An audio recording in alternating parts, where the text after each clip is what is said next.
नमस्कार दोस्तों, स्वागत है आप सभी का मेरी कहानियों में।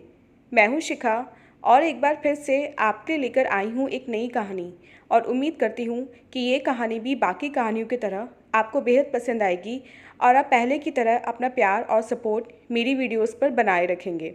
तो चलिए अपनी आज की कहानी शुरू करते हैं। निर्मला से सटकर बैठा संतोष अपनी उंगली से उसकी नंगी बाह पर रेखाएं खींचने लगा तो वह कसमसा उठी। जिंदगी में पहली बार उसने किसी मर्द की इतनी प्यार भरी छुअन महसूस की थी। निर्मला की इच्छा हुई कि संतोष उसे अपनी बाहों में भरकर इतनी जोर से भींचे कि निर्मला के मन की बात समझकर संतोष की आंखों में चमक आ गई। उसके हाथ निर्मला की नंगी बाहों पर फिसलते हुए गले तक पहुंच गए, फिर ब्लाउज से झांकती गोलाइयों तक। तभी बाहर से आवाज़ सुनाई पड़ी, दीदी चाय बन गई है। संतोष हड़बड़ाकर निर्मला से अलग हो गया, जिसका चेहरा एकदम तमतमा उठा था, लेकिन मजबूरी में वह होठ काट कर रह गई। नीचे वाले कमरे में छोटी बहन उषा ने नाश्ता लगा रखा था। चाय नाश्ता करने के बाद संतोष ने उठते हुए कहा, अब चलूं? इजाज़त है? कल आऊँगा, तब खाना खाऊंगा। कोई बढ़िया सी चीज़ बनाना, आज बहुत ज़रूरी काम है इसलिए जाना पड़ेगा। अच्छा 5 मिनट तो रुको, उषा ने बर्तन समेटते हुए कहा। मुझे अपनी एक सहेली से नोट्स लेने हैं, रास्ते में छोड़ देना, मैं बस 5 मिनट में तैयार होकर आती हूँ। उषा थोड़ी देर में कपड़े बदल कर आ गई।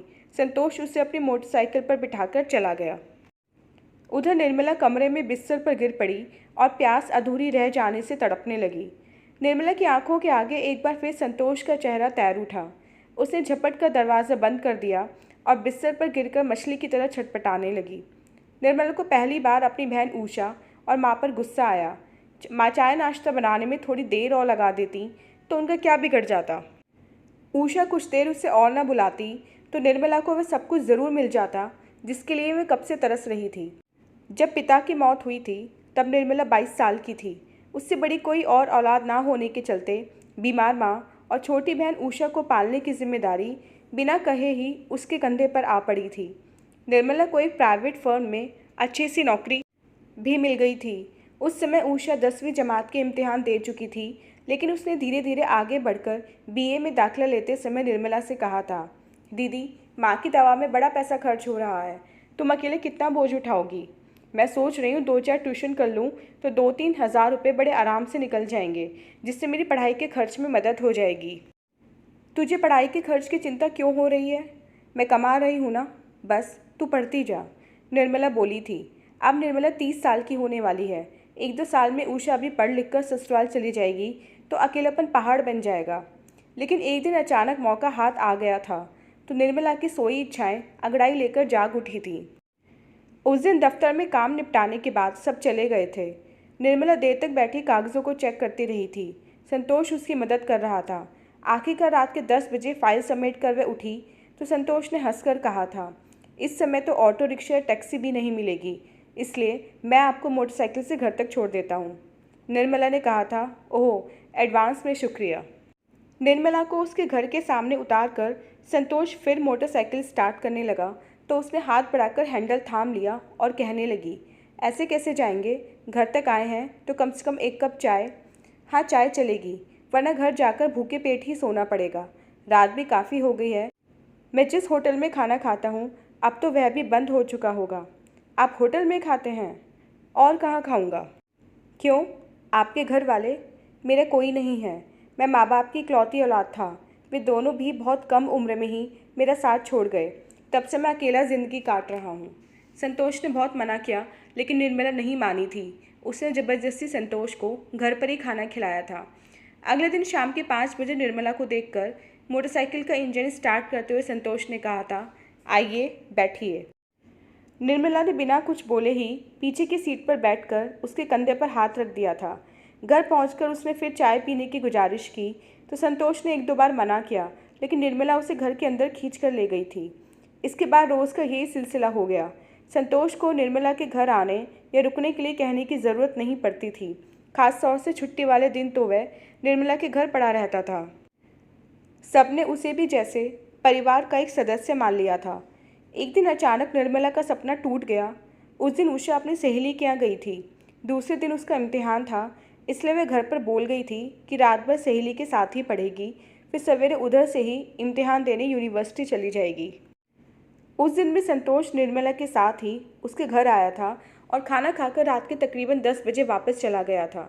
उसके जाने के बाद निर्मला बाहर वाला दरवाज़ा बंद करके अपने कमरे में लौट रही थी, तभी माँ ने टोक दिया, बेटी तुझसे कुछ ज़रूरी बात करनी है। निर्मला का मन धड़क उठा। माँ के पास बैठकर आंखें चुराते हुए उसने पूछा, क्या बात है माँ? बेटी, संतोष कैसा लड़का है? वह तेरे ही दफ्तर में काम करता है, तू तो उसे अच्छी तरह जानती होगी। निर्मला एकाएक कोई जवाब नहीं दे सकी।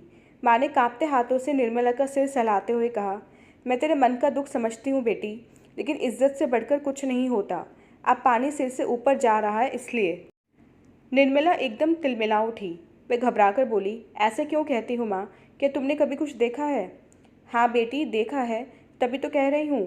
कल जब तू बाजार गई थी तब 2 घड़ी के लिए संतोष आया था। वह उषा के साथ कमरे में था। मैं भी उनके साथ बातचीत करने के लिए वहाँ पहुँची, लेकिन दरवाजे पर पहुँचते ही मैंने उन दोनों को जिस हालत में देखा। निर्मला चिल्ला पड़ी, माँ, और वह उठकर अपने कमरे की ओर भाग गई। निर्मला के कानों में माँ की बातें गूंज रही थीं। उसे विश्वास नहीं हुआ। माँ को ज़रूर धोखा हो गया है। ऐसा कभी नहीं हो सकता, लेकिन यही हो रहा था। अगले दिन वह ऑफिस भी नहीं गई। शाम को बाहर मोटरसाइकिल के रुकने की आवाज़ सुनाई पड़ी। निर्मला को समझते देर नहीं लगी कि ज़रूर संतोष आया होगा। निर्मला कब तक अपने को रोकती? आखिर नहीं रहा गया तो दबे पैर सीढ़ियाँ उतरकर नीचे पहुंची। माँ सो रही थी। वे बिना आहट किए उषा के कमरे के सामने जाकर खड़ी हो गई और दरवाजे की एक दरार से आंख सटाकर झांकने लगी। भीतर संतोष और उषा दोनों एक दूसरे में डूबे हुए थे। उषा ने इठलाते हुए कहा, छोड़ो मुझे। कभी तो इतना प्यार दिखाते हो और कभी ऐसे बन जाते हो जैसे मुझे पहचानते नहीं। संतोष ने उषा को प्यार जताते हुए कहा, वह तो तुम्हारी दीदी के सामने मुझे दिखावा करना पड़ता है। उषा ने हंसकर कहा, बेचारी दीदी कितनी सीधी हैं, सोचती होंगी कि तुम उनके पीछे दीवाने हो। संतोष उषा को प्यार करता हुआ बोला, दीवाना तो हूँ, लेकिन उनका नहीं, तुम्हारा। कुछ पल के बाद वे दोनों वासना के सागर में डूबने उतराने लगे। निर्मला होठों पर दांत गड़ाए अंदर का नज़ारा देखती रही। फिर एकाएक उसकी आंखों में बदले की भावना कौंध उठी। उसने दरवाज़ा थपथपाते हुए पूछा, संतोष आए हैं क्या? चाय बनाने जा रही हूँ। संतोष उठने को हुआ तो उषा ने उसे भींच लिया। रुको संतोष, तुम्हें मेरी कसम। पागल हो गई हो? दरवाजे पर तुम्हारी दीदी खड़ी हैं। और संतोष ज़बरदस्ती उठकर कपड़े पहनने लगा। उस समय उषा की आंखों में प्यार का एहसास देखकर एक पल के लिए निर्मला को अपना सारा दुख याद आया।